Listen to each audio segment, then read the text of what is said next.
I'm sorry, everyone. I thought I was I thought I was ready to record, and maybe I'm not. Something has happened in this country. Something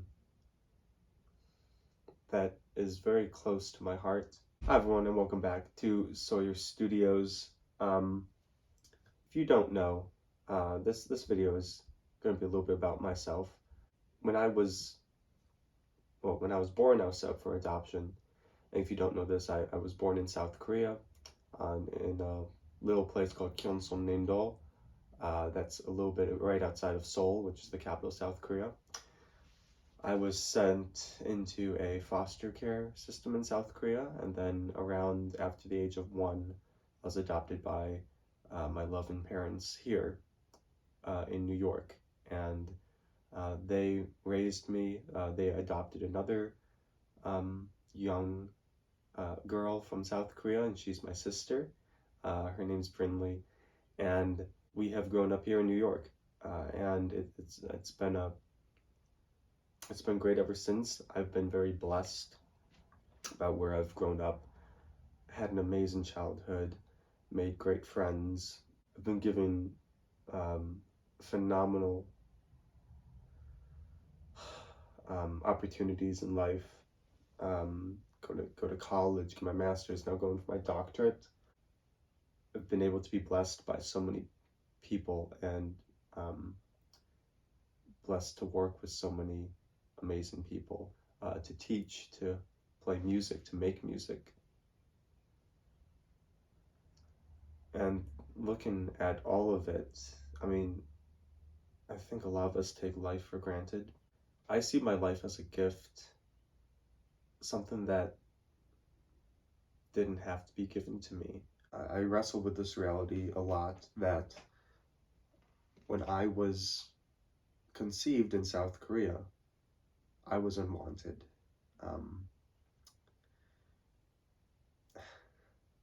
I was an unwanted child, and maybe I was seen as a nuisance, a burdensome obligation, or a burden, maybe even hated. And I don't know anything about my mom. I don't know anything about my dad, my birth mom and dad, that is. I don't know if my mom was a hero because of her heart, or if she was just following the law, because I was born in 1998, and at the time in South Korea, abortion was illegal in 1998, so she couldn't have aborted me. And I think I dwell on this a lot. What if abortion had been legal in South Korea? Would I be here? Would I be here making content on this YouTube channel for all of you? Would I be here in the lives of my friends, family?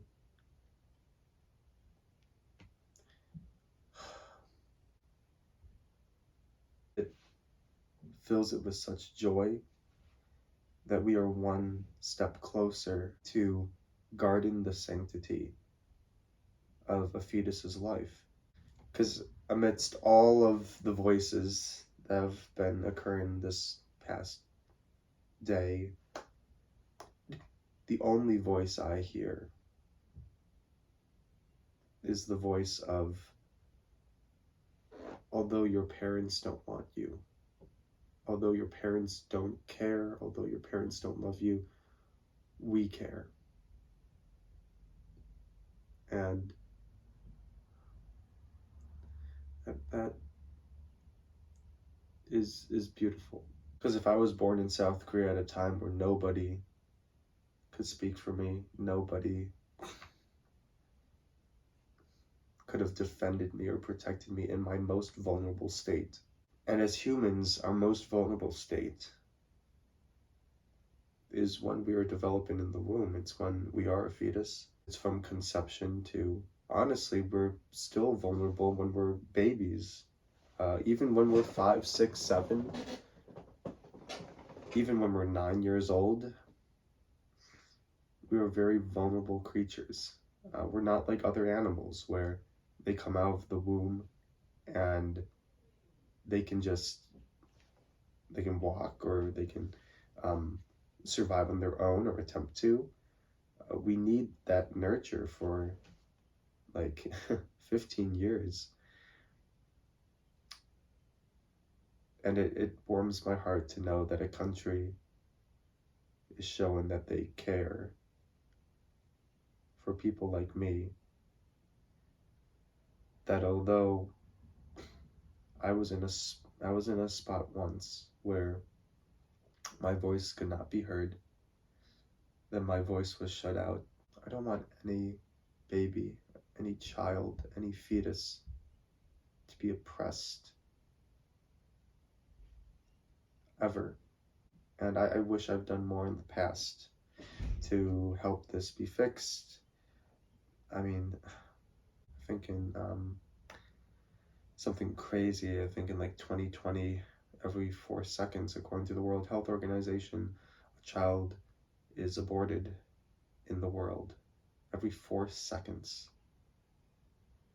In America, around 1 million babies are aborted every year, which is far more than the leading cause of death, which is heart disease. I'm for rights to choose, I'm for rights to our own bodies, but the right to choose happens at the moment when you consent to sexual intercourse. And we know that 99% of abortions are for the cause of just unwanted pregnancies, unwanted children, unwanted babies. And I see myself in each one of those children. I see myself in each one of those babies. And it really sucks.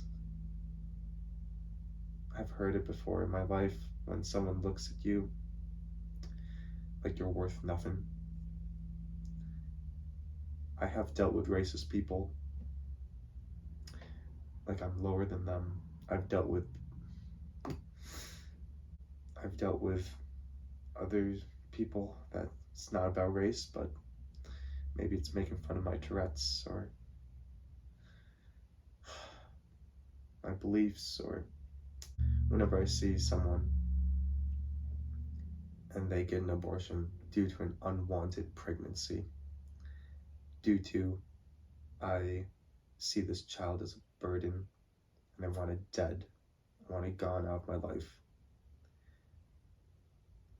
I just feel they're treating that fetus, that baby, that child as worthless. And I just remember all the times where I have felt worthless because people have looked down upon me, and that breaks my heart. But it brings me hope. It brings me joy, especially on the feast day of the Sacred Heart of Jesus, that Roe v. Wade has been overturned. This does not mean that abortions are illegal in America. It just means it's up to the states to decide, just like before Roe v. Wade. And so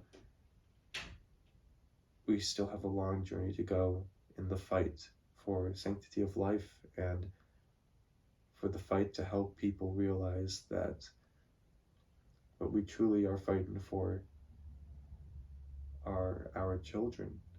And at the end of the day, the dignity and respect for all women. Because the people who care about women the most are, in fact, the pro-lifers. It is them who run these pregnancy centers. It is them who run these help centers. Planned Parenthood, when someone needs help with pregnancy, I've seen it before, they send them to other places. Planned Parenthood is the place where pregnancies end. And then all the healthcare centers that help pregnant women, that help single mothers, child support, they're the ones that have been under attack.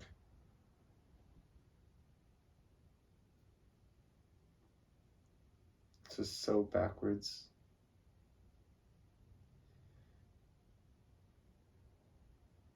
I would feel like I'd be doing my channel a disservice if I remain quiet. I'd feel like I'd be doing myself a disservice if I remain quiet on this issue.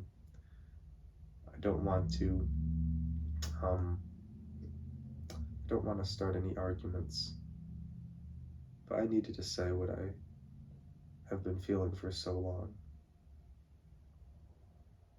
And that is, every human life deserves to have dignity and respect.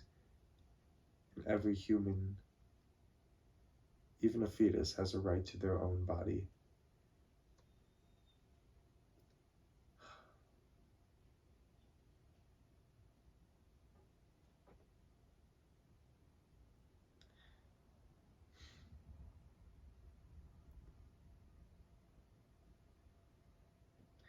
I want to end this video by saying thank you, everyone, for helping me to feel so loved, not discarded. And just thank you for everyone for your kind words and watching my content. And I've read a lot of your comments, and they're so filled with goodness. And I just want to say thank you to you all for just the love and support that you've given me on this channel, because I feel it. I do. I feel it very genuinely. Thank you. Thank you. This is SCOTUS Studios. I'll see you all in the next video.